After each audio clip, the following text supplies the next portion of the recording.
इस फिल्म की शुरुआत होती है लंदन के इस वेश्यालय से। दौर चल रहा है 1888 का। लंदन की इन गलियों में औरतें खड़ी अपने कस्टमर्स का इंतजार कर रही हैं। एक लड़की जब यहाँ की गलियों से गुजरती है, इसका नाम है मैरी कैली। अचानक से दो लोग मैरी को पकड़ लेते हैं। मैरी को इन्हें पैसे लौटाने थे जो मैरी अरेंज नहीं कर पा रही। ये दोनों शख्स चाकू के नोक पर कल तक पैसे वापस लौटाने का टाइमलाइन देते हैं।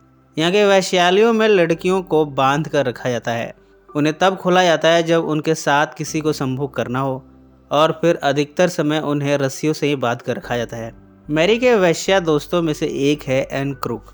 एन क्रुक पहले वैश्या थी, पर बाद में उसने एक अमीर पेंटर एल्बर्ट से शादी कर ली। हाल ही में उसने एक बच्ची एलिस को जन्म दिया। आज अचानक से एन को कुछ लोगों ने किडनैप कर लिया। एलिस को संभालने की जिम्मेदारी अब मैरी की है, पर इन्हें समझ नहीं आ रहा कि एन क्रुक को कैसे ढूंढा जाए। एन क्रुक की किडनैपिंग के बाद इस शहर में एक लड़की के साथ बलात्कार होता है और फिर उसे मार दिया जाता है। मारने के बाद उसके बॉडी से गर्भाशय को काट लिया गया। इस घटना के बाद यह एक के बाद एक लड़कियों को पकड़कर मारा जाने लगा है। मारने के बाद लड़कियों की बॉडी से कोई ना कोई पार्ट गायब कर लिया जाता है। एक के बाद एक वैश्याओं का शिकार होने लगा है। इन हत्याओं से शहर में अफरा तफरी मच जाती है। लोगों का मानना है कि ये सारी हत्याएं serial killer Jack the Ripper कर रहा है। इन हत्याओं ने ध्यान खींचा है व्हाइट चैपल में पुलिस इंस्पेक्टर फ्रेडरिक का। फ्रेडरिक ऐसे केसेस को सॉल्व करने का एक्सपर्ट है। उसे कुछ साइको विजन्स भी आते हैं जिनकी मदद से वो केसेस को सॉल्व कर लेता है, पर आजकल वो खुद ही डिस्टर्ब रहता है। कुछ समय पहले ही उसकी वाइफ की डेथ हो गई। ये घटना 2 साल पहले हुई थी जब उसकी वाइफ उसके बच्चे को जन्म देने जा रही थी, पर फ्रेडरिक की वाइफ और बच्चा दोनों ही मर गए। फ्रेडरिक आज तक उस सदमे से निकल नहीं पाया। फ्रेडरिक का साथी है पीटर। पीटर फ्रेडरिक का साथ देने को तैयार है इस केस में। फ्रेडरिक इन हत्याओं को बड़े गौर से स्टडी करता है। डेड बॉडीज के नीचे अंगूर के पार्ट्स मिले हैं। किलर लड़कियों को अंगूर खिलाकर उनका बलात्कार करता है और फिर मार देता है। फ्रेडरिक ने आइडिया लगाया है कि किलर कोई एडुकेटेड इंसान है। शायद वो ह्यूमन एनाटॉमी के बारे में बड़े अच्छे से जानता हो। किलर इन मर्डर्स को बड़े प्रिसाइजली सर्जिकल तरीके से इस्तेमाल करता है।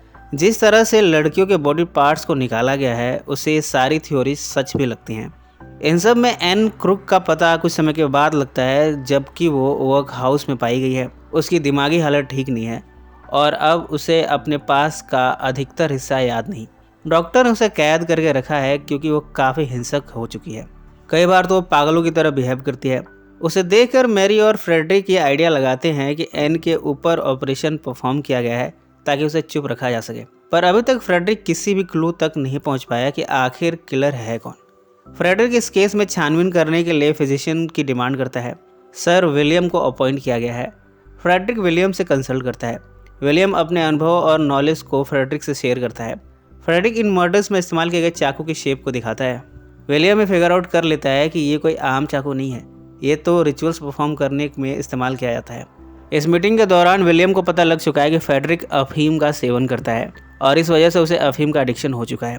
पर विलियम से मुलाकात ने फ्रेडरिक की थ्योरी को गलत साबित कर दिया। उसे रियलाइज़ हो रहा है कि जितना वो सोच रहा था, ये केस उससे भी ज़्यादा उलझा हुआ है। इस केस की जांच पड़ताल के दौरान फ्रेडरिक मैरी से मिलता रहता है। मैरी बाकी वेश्याओं के बारे में, यहाँ की स्ट्रीट्स के बारे में फ्रेडरिक को बताती रहती है। इन जानकारियों के बलबूते फ्रेडरिक और भी इस केस में इन्वॉल्व होता जा रहा है। मैरी से कुछ मुलाकातों में वो उसे पसंद करने लगा। अब वो अपनी वाइफ की मौत को भुलाकर मैरी के साथ कुछ खुशनुमा पल बिताने लगा है। एक शाम दोनों एक दूसरे के बेहद करीब आते हैं, आपस में चुंबन क्रिया करते हैं, पर फ्रेडरिक का असिस्टेंट उसे ऐसा करते हुए देख लेता है। इस शहर में एक ऑर्गेनाइजेशन है फ्रीमेसन। ये ऑर्गेनाइजेशन 13th सेंचुरी से ताल्लुक़ रखता है। ये ज्यूइश कम्युनिटी से बिलोंग करते हैं और उनके रिचुअल्स को परफॉर्म करते हैं। फ्रेडरिक को लगता है कि इन मर्डर्स में फ्रीमेसन ग्रुप का हाथ हो सकता है। फ्रेडरिक का सुपीरियर बॉस भी फ्रीमेसन में हाई रैंकिंग ऑफिसर है। वो फ्रेडरिक से मिलकर उसके तरीकों का विरोध करता है और तो और उसने फ्रेडरिक को इस केस से सस्पेंड कर दिया। पर इन सब के बाद भी फ्रेडरिक इस केस को छोड़ना नहीं चाहता।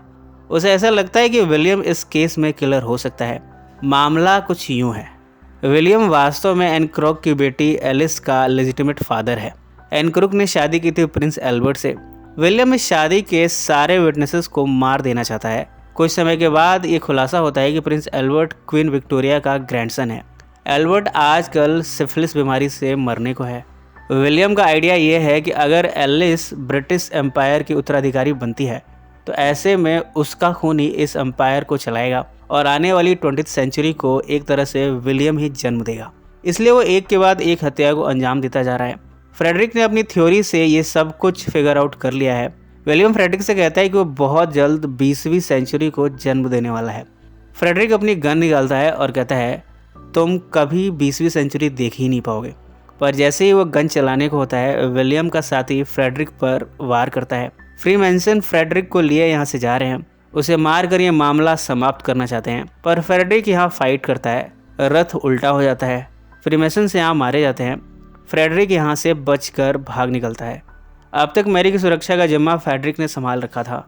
वो मैरी के पास पहुँचता है उसकी खबर लेने के लिए, पर वो लेट हो गया। मैरी यहाँ से जा चुकी है। फ्रेडरिक अपने सीनियर्स पर आरोप लगाता है जिन्होंने उसकी इस केस में हेल्प नहीं की। इधर विलियम और भी हिंसक हो गया है, वो एक के बाद एक वेश्याओं की हत्याएं किए जा रहा है। पर बाद में फ्रीमेसन ग्रुप के लोग विलियम को ही साइको सर्जरी करते हुए उसे पागल करार देते हैं। फ्रीमेसन्स को लगता है कि विलियम का बचे रहना उनके लिए ठीक नहीं। विलियम की हालत भी वैसी कर दी गई है जैसी कि एन क्रूक की हुई थी। फ्रेडरिक को इन सब में एक सीक्रेट लेटर मिला है। यह लेटर मैरी ने लिखा है। वो लिखती है कि विलियम उसे मार देना चाहता था। उसने एक वेश्या एड को मैरी समझकर मार दिया। फ्रेडरिक हर हाल में मैरी को इन सब कॉन्स्पिरेसी से बचाना चाहता है, पर अगर उसने मैरी को ढूंढना शुरू किया तो फ्रीमेसन्स उसका पीछा करते हुए मैरी तक पहुंच जाएंगे। इसलिए फिलहाल उसने मैरी को नहीं ढूंढने का फैसला किया है। फ्रेडरिक ये समझ चुका है कि उसका और मैरी का मिलना अब नहीं हो पाएगा। वो मैरी के लेटर को जला देता है। फ्रेडरिक का साथी पीटर को एक दिन फ्रेडरिक की लाश मिली है। फ्रेडरिक ने अफीम का ओवरडोज किया और वो मर गया। पीटर उसकी आंखों पर कॉइन रखता है और उसे गुड बाय बोलता है। इन सब के बाद कहानी कुछ साल आगे जाती है। हमें एक समंदर के किनारे मैरी दिखती है जो कि सही सलामत है, और उसके साथ में एलिस भी है जो कि अब काफ़ी बड़ी हो गई है।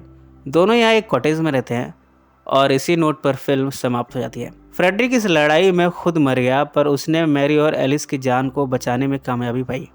पर मरते वक्त वो फ्रीमेसन्स के खिलाफ ज़्यादा कुछ कर नहीं पाया और ये फिल्म समाप्त हो गई। सो फ्रेंड्स, फिर मिलेंगे ज़िंदगी के किसी नए मोड़ पर।